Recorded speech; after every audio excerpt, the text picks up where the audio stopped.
Agora, falando de Flamengo, joga amanhã aqui em Orlando contra o LAFC, que é um time de Los Angeles aqui dos Estados Unidos. O Flamengo está classificado em primeiro lugar. Vai poupar todo mundo? Ô, Richard Souza, tem um detalhe importante nessa parada aí. O dinheiro para cada vitória na competição é grande, cara. Não dá para abrir mão, né? Fala, Escobar, tudo bem? Um abraço para você, um abraço para todo mundo. Pois é, cada vitória vale 2 milhões de dólares, quase 11 milhões de reais.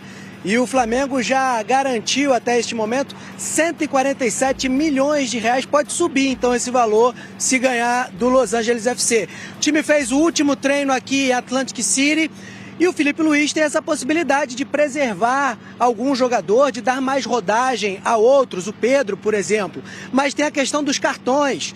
Bruno Henrique, Gerson, Plata e também o Pulgar. Eles estão pendurados com o cartão. Se jogarem e tomarem cartão amarelo, ficam fora das oitavas de final. Nico de la Cruz não vai entrar em campo. Ele sente dores no joelho esquerdo, fez um exame ontem à tarde aqui, não tem lesão, mas ainda não tem condições e talvez não consiga nem jogar mais nessa Copa do Mundo de Clubes. Viu, Escobar? É uma pena o De La Cruz, jogador importante aí do Flamengo. Obrigado, Richard Souza. Não sabe com o Flamengo. O que vai acontecer? Tá numa boa, né? Já é o primeiro do grupo, um clima leve depois de vencer o Chelsea. Já tá garantindo em primeiro, mas tem um jogo com Los Angeles nessa última rodada. Daqui a pouco eu quero saber do Vene, se entra com time, se entra vencer? Se vai vencer na última rodada. Pô, após vencer, não, após dar um baile no Chelsea. Ah, eu tô... Foi um baile. O que ele tá falando foi de quê, um baile. Gente? Foi um baile, Eu falei alguma gente. coisa errada aqui? Pô, vencer. Foi simplesmente uma vitória, pô. Foi um baile, pô. É que não teve programa depois da vitória. Esse cara tá impossível. Imagina, tivesse programa no sábado, que ele não ia alugar aqui. O Flamengo amassou o Chelsea, gente. Botou os ingleses na roda. Não é simplesmente vencer. É uma vitória marcante na história. Pedrosa, eu tô errado? Pedrosa, eu tenho que atuar. Eu tô errado? Segundo tempo foi isso mesmo, foi um amasso. Mandou, Vene, tem que tirar onda, Vene. Peraí, tem que tirar onda, é respeitar. Jogou muito o Flamengo mesmo. Daqui a pouco a gente volta, vamos ver a reportagem.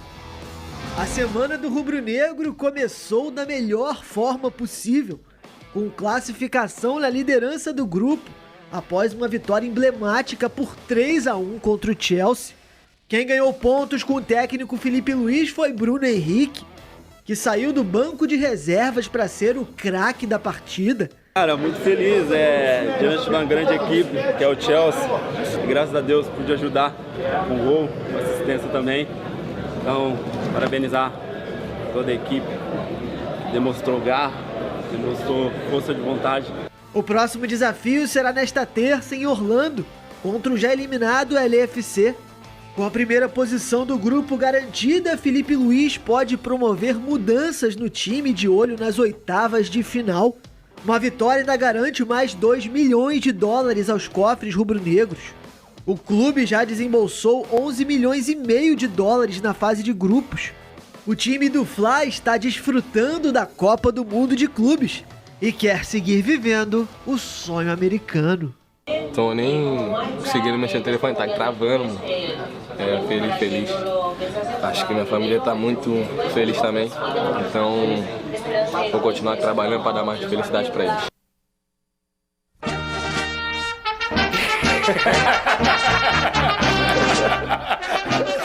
Voltou pra ele! A tua sua, tá, rapaziada? Uma vez, Flamengo. Olha lá Fernandinha Maia, ó. Olha lá Fernandinha Maia. Ô, Vene, foi a maior vitória do Flamengo dos últimos anos, do que você já viu como torcedor. Em que escala você coloca essa vitória? O que eu já vi como torcedor, acho que no Barra, a final de 2019, a final da Libertadores, aquilo ali vai ficar marcado na história. Ainda tem outros jogos bem marcantes. Por exemplo, embora tenha sido o Campeonato Carioca, mas o gol do Pet também, pra mim, é algo que eu jamais vou esquecer. É porque essa vitória em cima do Chelsea... Mas a repercussão, tudo bem, você ganhou um título. Essa vitória em cima do Chelsea... Mais é porque ela não imponente que tem o título da Libertadores até, não. Essa vitória, ela não tem título. mas é uma vitória marcante em cima de um grande europeu, embora, de fato, o Chelsea não esteja vivendo o seu melhor momento, a gente sabe disso, e nem está na primeira prateleira do futebol europeu, mas a vitória, como ela foi construída, é uma vitória extremamente marcante, porque, assim, eu brinquei aqui antes do VT, mas é verdade, na minha concepção, o Flamengo amassou o Chelsea, em todos os sentidos. Assim, acho que o gol do Chelsea só saiu por conta de uma falha e até mesmo uma falta de sorte do Wesley, que eu vou falar aqui depois, que eu acho que ele fez uma baita partida, em nenhum momento ele sentiu esse erro. Pelo contrário, ele mostrou o potencial que ele tem psicologicamente falando, mas foi uma vitória marcante do Flamengo. O Flamengo foi superior, para mim, em grande parte e até mesmo quase os 90 minutos do jogo. Então, acho que é uma vitória que, de fato, o torcedor rubro-negro tem que se orgulhar e da maneira que ela foi construída. Porque, assim, o Flamengo não mudou suas características. E é aí que eu bato palmo pro Felipe Luiz. Na entrevista coletiva pré-jogo, ele falou, não vou mudar o meu jeito de jogar. Iniciativa, né? As minhas convicções serão mantidas e eu achei até que ele iria mudar um pouquinho, mas não mudou nada. Pelo contrário, o Flamengo construiu essa vitória marcante. Em cima de um grande time europeu, sendo superior em grande parte da partida, da maneira que o torcedor do Flamengo gosta de ver o Flamengo jogar. Extremamente ofensivo, marcando sob pressão, e a gente pôde ver, de fato, o Flamengo colocando novamente os ingleses na roda. O Pedrosa tem que tirar o chapéu agora, sem Pedrosa. dúvida. Que jogo do Flamengo, sensacional, espetacular. O Chelsea tá bom, pode não estar na primeiríssima prateleira, mas se não tá na primeira, tá na segunda. A gente elogiava antes, agora não vamos dizer que o Chelsea não é isso tudo. E a postura do Flamengo, né? Porque não foi aquele jogo do time sul-americano ficar retraído, esperando um vacilo jogar por uma bola. Parece que o Chelsea que jogava por uma bola. E foi isso. O desenho do jogo foi esse. Assim, o Chelsea foi o quarto lugar da Premier League. Essa postura eu não esperava. Assim. Então, é esse que é o ponto. O Chelsea foi o quarto lugar da Premier League, o que é muito para o melhor campeonato do mundo. Ele é campeão europeu, mesmo que sendo uma competição de terceira prateleira, que é a Conference League. Então, assim, não tem como ficar aqui desmerecendo nenhum pingo da vitória do Flamengo. Eu não acho que tenha sido o amasso dos 90 minutos, porque se você for pegar os números, o primeiro tempo ele é desenhado muito com o Chelsea, que percebe que o Flamengo ia dominar a partida no sentido de controle de bola, e o Chelsea tenta sair nas escapadas. Tanto é que, como eu falei aqui, se pegar os números, o Chelsea consegue 3 grandes chances no primeiro tempo e o Flamengo nenhuma. Apesar de ter pressionado, apesar de ter ficado mais no campo, do Chelsea ter tido mais posse de bola. Concordo com o Vene que o gol só sai por conta do erro do Wesley, só que com o erro do Wesley tem também o mérito do Pedro Neto, que conseguiu fazer a pressão e sair ali na cara do gol. No segundo tempo, Flávio, foi um negócio assim assustador, porque o Flamengo domina o Chelsea em todos os aspectos. Técnico, físico, tático, em vontade, amassa o Chelsea, de fato. Isso aí assim, foi uma coisa pra gente olhar e falar assim, realmente, é uma equipe que consegue competir, principalmente com as equipes de segunda prateleira e quem sabe até da primeira, de igual para igual, tranquilamente. Pega a escalação do Flamengo, eu vi até o Vincent Kompany falando sobre isso, ele fala... Tá surpreendido? O Vincent Kompany é o técnico do Bayern de Munique, tá? Tá surpreendido? Ele falou, não, eu não tô surpreso. Um time que tem Danilo, que tem Jorginho, e aí entra muito naquela coisa que a gente estava conversando aqui. Por que o Danilo? Porque o Danilo, além de ser um ótimo jogador, ele impõe respeito. O cara olha pro time adversário e fala assim, lá tem o Danilo, tem o Jorginho, tem o Gerson que joga na seleção brasileira, o Wesley que estava sendo convocado, que foi titular e que jogou muito bem, o gol a falha no gol não anula isso, muito pelo contrário. E aí tudo que aconteceu no sentido de posse de bola é surpreendente. A estratégia do Felipe Luiz não. Porque o Chelsea claramente dava espaço onde? Nas laterais. E ele utiliza o Wesley, utiliza o Ayrton Lucas para ter velocidade. Deixa o Plata correndo lá na frente para fazer essa marcação sem bola e o time do Flamengo se tornou uma equipe muito mais intensa. O Gerson fez o jogo de tirar o chapéu, é impressionante. Aliás, até para quem tava falando, o Gerson tem que jogar ou não tem que jogar. Desculpa, gente. Vai abrir mão do Gerson? Esse jogador que botou o jogo no bolso vai abrir mão do Gerson? Não tem como. Depois o que ele vai fazer da vida dele é com ele. Na Copa do Mundo de Clubes, o Flamengo tem que estar o mais forte possível. E mostrou isso diante do Chelsea, com a inteligência do Felipe Luiz, colocando o Wallace Ian, mérito dele, colocando o Bruno Henrique também, que foi decisivo. Então, assim, cara, tirar o Arrascaeta tem que ter, muito, o Flávio. O Felipe Luiz foi. Então, o Danilo nunca perdeu, não sei se o Felipe Luiz levou isso em consideração, nunca perdeu do Chelsea. Eu quero voltar no nosso programa de sexta-feira aqui, pré-jogo, quando saiu a escalação e a gente mencionou aqui, eu até tive o discurso, torcedor, calma, não adianta você criticar antes da partida. E se olharmos o jogo, vamos lá, a vitória foi construída em cima do trabalho do Felipe Luiz. Claro. Primeiro, ele colocou o Danilo sendo titular e muita gente questionou essa decisão, e o Danilo mostrou em campo por que ele foi titular, justamente por conta disso que o Pedrosa acabou de mencionar. É um grande jogador e o Felipe Luiz explicou que ele estudou o Chelsea e escolheu os jogadores mais velozes, e sim, no entendimento do Flamengo, no estudo deles, o Danilo é mais veloz que o Léo Ortiz. Depois ele coloca o Bruno Henrique aos 10 do segundo tempo no lugar do Arrascaeta. Tenho certeza que muitos torcedores rubro-negros na hora xingaram o Felipe Luiz por conta disso. O que aconteceu? Bruno Henrique extremamente decisivo. Aí ele decide colocar o Wallace Ian na frente até mesmo do Pedro.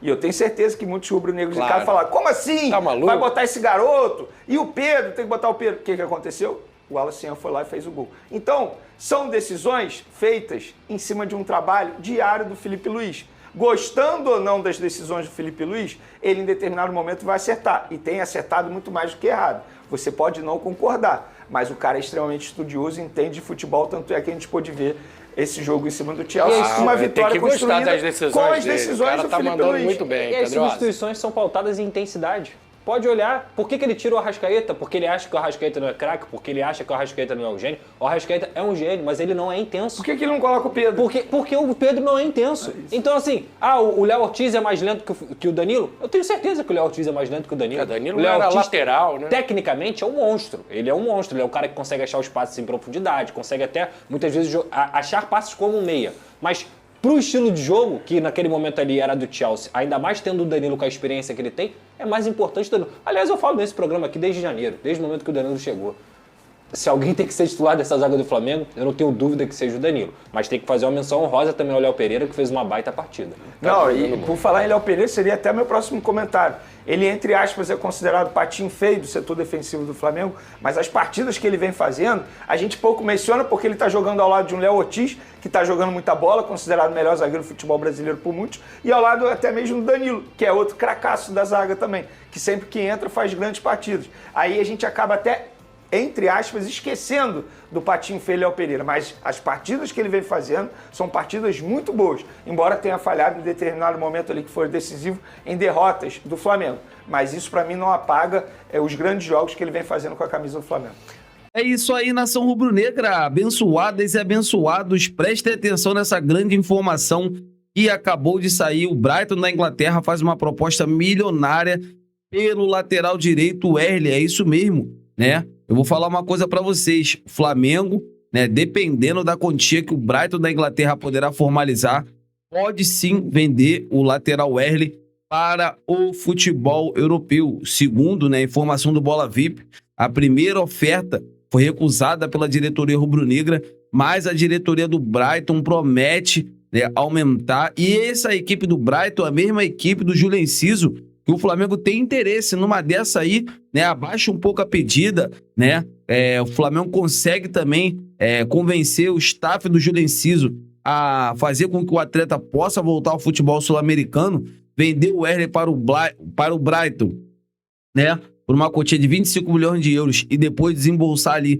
uma quantia razoável para contratar o Júlio Enciso, não seria, né, uma má ideia, até porque o Flamengo tem o Júlio Enciso como prioridade, até também o Jorge Carrascal, entre outros nomes que estão circulando aí, até porque a gente não sabe se o Gerson irá permanecer no Flamengo ou irá continuar, mas eu quero saber de vocês, amigas e amigos, dependendo ali, chegando na casa de 30 milhões de euros, vocês aceitariam? E detalhe, antes de finalizar, o Wesley tem um grande desejo, tem um grande sonho de poder jogar pela Premier League. Então, assim, eu quero saber de vocês, o que vocês acham sobre isso tudo. Deixa aqui nos comentários pra gente estar debatendo sobre esse grande assunto. Conto com o apoio de todos vocês. Eu tô indo nessa. Saudações rubro-negras. Fiquem com Deus.